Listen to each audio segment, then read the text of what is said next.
औज़ुबिल्लाहिमिनश्शैतानिर्रजीम बिस्मिल्लाहिर्रहमानिर्रहीम। Dear students, अस्सलाम वालेकुम रहमतुल्लाहि व बरकातुहू। आज का लेक्चर स्टार्ट करने से पहले एक अच्छी बात, कभी अपनी ज़बान से किसी के ऐब बयान ना करो, क्योंकि ऐब तुम में भी हैं और ज़बान लोगों की भी है।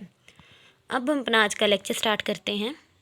आज का हमारा टॉपिक है आपकी बुक के पेज नंबर 69 पर कोवलेंट कंपाउंड यानी कोवलेंट बॉन्ड्स के बारे में भी हम लोग पढ़ चुके हैं, कोवलेंट कंपाउंड्स के बारे में भी पढ़ चुके हैं। तो आज इसकी कुछ प्रॉपर्टीज़ हैं। तो ये टॉपिक अगर आप लोगों को याद होना चाहिए कि जब कोवलेंट बॉन्ड पढ़ाया था, यानी एटम जब अपने इलेक्ट्रॉन शेयर करते हैं, म्यूचुअल शेयरिंग की वजह से बॉन्ड बनता है कोवलेंट बॉन्ड। और कोवलेंट बॉन्ड की वजह से जो कंपाउंड रिजनेट होता है, जो कंपाउंड बनता है, उसे क्या कहते हैं? Covalent compound. Covalent compound are made up of molecule that are formed by the mutual sharing of electron between their atom, यानी कोवलेंट बॉन्ड। कोवलेंट बॉन्ड क्या हो गया? म्यूचुअल बाहमी शेयरिंग होती है इलेक्ट्रॉन्स की दो एटम के दरमियान, कि वो अपने इलेक्ट्रॉन को शेयर करते हैं। शेयरिंग की वजह से जो बॉन्ड बनता है उसे क्या कहते हैं? Covalent bond.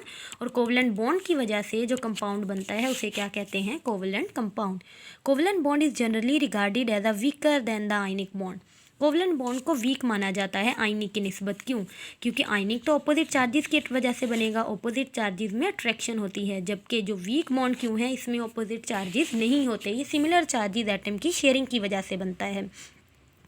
Covalent compound are made up of 2 और मोर नॉन मेटल। जो कोवलेंट कंपाउंड हैं वो 2 या 2 से ज़्यादा नॉन मेटल के इकट्ठे होने से बनता है, जैसा कि हाइड्रोजन है, मीथेन है, CH4 कार्बन डाइऑक्साइड है, सल्फ्यूरिक एसिड H2SO4, C6H12O6 यानी ग्लूकोज का मॉलिक्यूल है। ये सारे के सारे ही कोवलेंट बॉन्ड के ज़रिए बने हैं, तो इन्हें क्या कहेंगे? Covalent compound. जितने भी कोवलेंट कंपाउंड होते हैं उनका जो मॉलिक्यूलर मास है वो लो होता है। लो होने की वजह से वो किस स्टेट में पाए जाते हैं? गैसेज में। और जो गैसेज होती हैं तो उनका बॉइलिंग पॉइंट क्या होगा? लो। अब हम इसकी कुछ प्रॉपर्टीज़ देखते हैं। पहली प्रॉपर्टी है they have usually low melting and boiling point.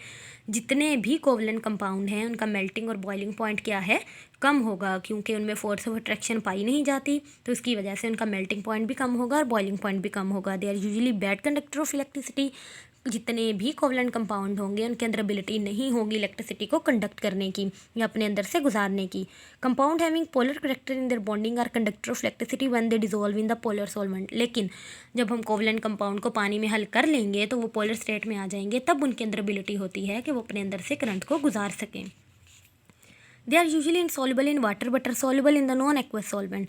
कि आम तौर पर हम इन्हें क्या मानते हैं कि ये पानी में हल नहीं होते। पानी में तो वो चीज़ें हल होती हैं जिन पे ऑपोजिट चार्जेस हों, जैसे कि पोलर चीज़ें ही पानी में हल होंगी, तो ये क्या है? नॉन पोलर, इसलिए ये पानी में हल नहीं होंगे। कहाँ हल होते हैं? नॉन एक्वस सॉल्वेंट में। जैसा कि आपकी बुक पर एग्जाम्पल दी हुई है, बेंजीन है, ईथर है, अल्कोहल है, एसीटोन है। इसी तरह large molecule with the 3 dimensional bonding form the covalent crystal.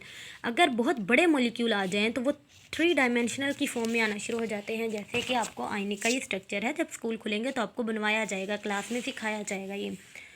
तो इस तरह इनके भी कुछ डायमेंशनल फॉर्म में आ जाती हैं। डायमेंशन कहते हैं शेप को, लेयर को, या इसकी कोई भी शक्ल आ जाएगी। कोवलेंट क्रिस्टल की फॉर्म में जब ये आ जाएंगे तब इन्हें स्टेबल भी माना जाता है और ये हार्ड फॉर्म में आ जाते हैं। जब ये स्टेबल हो जाते हैं तो इनका मेल्टिंग पॉइंट भी ज़्यादा हो जाता है और बॉइलिंग पॉइंट भी ज़्यादा हो जाएगा। तो ये था बेटा आप लोगों का आज का लेक्चर, जिसमें आपने कोवलेंट कंपाउंड के बारे में स्टडी किया। अच्छी तरह से लर्न करिएगा, अपना ख्याल रखिएगा। ओके, अल्लाह हाफिज़।